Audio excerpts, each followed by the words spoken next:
You killed me. That's not fair.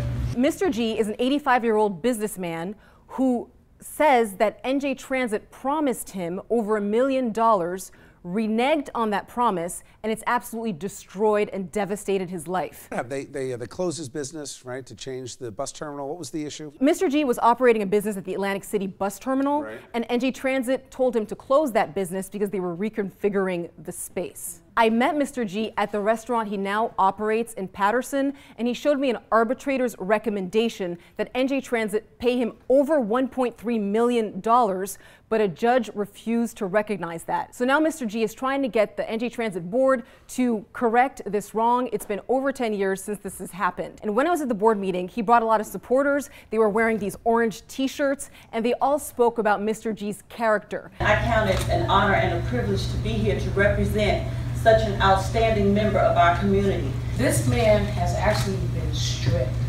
of his pride and dignity. During the board meeting, I was watching the board members to see kind of how they were reacting to Mr. G. And the executive director, Steve Santoro, was cordial, and he acknowledged, and by nodding his head, that he will be meeting with Mr. G privately this Friday to discuss his situation. After the board meeting, I spoke to Mr. G and I said, "So how do you feel now?" And he actually thanked Chasing News for bringing his story to the forefront. I appreciate you so much, and for giving the coverage. Without the coverage that the media have given, they would have never listened to this. This story would have died, and it's a story that shouldn't die.